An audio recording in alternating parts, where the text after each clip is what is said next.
saat sakaratul maut pahala itu ditampakkan. Jadi pahala itu bukan sekarang, pahala itu saat kita pulang. Nanti begitu akan meninggal ditampakkan itu, ya, pahala yang telah kita kerjakan itu dalam bentuk amal yang diridhoi oleh Allah. Makanya orang-orang yang rajin beramal saleh, ya, hasanahnya banyak, itu hidupnya tenang. Karena dia merasa tenang, jiwanya pun tenang. Ketika pulang pun dia berada dalam ketenangan. Itu yang menjadikan dia kadang senyum. Ada orang yang akan meninggal itu senyum, dia sedang baca Quran, ada yang sedang duduk, ada yang sedang ngaji, ada yang sedang sholat. Saking tenangnya, panggilannya pun tenang. Quran surah 89 ayat ke-27 sampai ayat 30. Ya ayyatuhan nafsul mutmainnah, hai jiwa-jiwa yang tenang, irji'i ila rabbiki radiyatan mardiyah, cepat pulang, aku sudah ridha dengan amalmu, engkau pun akan ridha dengan pemberianku. Fadkhuli fi ibadi, masuk golongan hambaku. Ibad itu jama' dari kata abdun. Abdun itu adalah nama bagi hamba yang senantiasa memperbanyak ibadah. Ketika dia ibadah punya hasanat, maka dikonfirmasi saat pulangnya, ditampakkan hasanatnya, ditampakkan hasil pahalanya. Itu yang menjadikan, pernah dengar Sayyidah Asyah, Siti Asyah?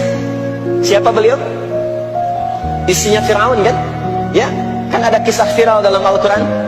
Ketika beliau akan dieksekusi oleh Fir'aun, la'natullahi alaihi, Fir'aun itu akan mengadab, akan menghukum istrinya sendiri, Sayyidah Asyah. Ketika akan disiksa dan sudah diikat dalam tiang itu, akan disiksa, maka beliau berdoa, Siti Asyah itu, dan doanya diviralkan di Al-Quran. Rabbi bnili indaka baitan fil jannah wa najjini min fir'auna wa amali.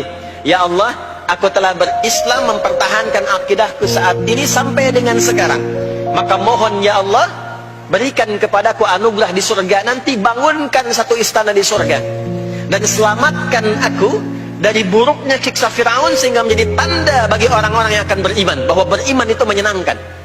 Maka apa yang terjadi? Saat sakaratul maut itu ditampakkanlah oleh Allah istana di surganya, maka dia tersenyum. Dalam senyum itu Fir'aun kan gak ada imannya, jadi gak ada koneksinya. Maka mulai menghardik, kata Fir'aun, ini perempuan mau dieksekusi kok malah senyum. Dia nggak tahu kalau dalam keadaan itu surganya sedang ditampakkan, istananya ditampakkan. Maka meninggallah beliau dalam keadaan sedang menatap istana surganya, ya, dan berhasil wafat dalam husnul khatimah. Dan Fir'aun tidak mencelakai, tidak menghukum, tidak menyiksa beliau itu kecuali dalam keadaan sudah wafat, ya, dia tak terasa lagi. Itulah orang-orang yang saleh, orang-orang yang punya banyak hasanah, ditampakkan sakaratul mautnya, lalu dihisab, nanti baru dikonfirmasi. Maka sekarang diberitakan sebagai ilmul yaqin, saat sakaratul maut diperlihatkan sebagai ainul yaqin, saat masuk nanti ke surga dirasakan sebagai haqqul yaqin.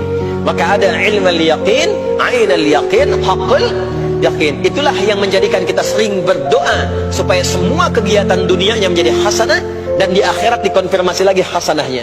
Ada di Al-Baqarah surah kedua di ayat ke-201. Wa minhum may yaqulu rabbana atina fid dunya hasanah wa fil akhirati hasanah wa qina adzabannar. Nah, perbuatan hasanah yang pertama itu salat. Jadi ketika kita salat ada pahala. Pahala itu urusan akhirat. Nanti ketika meninggal dapat.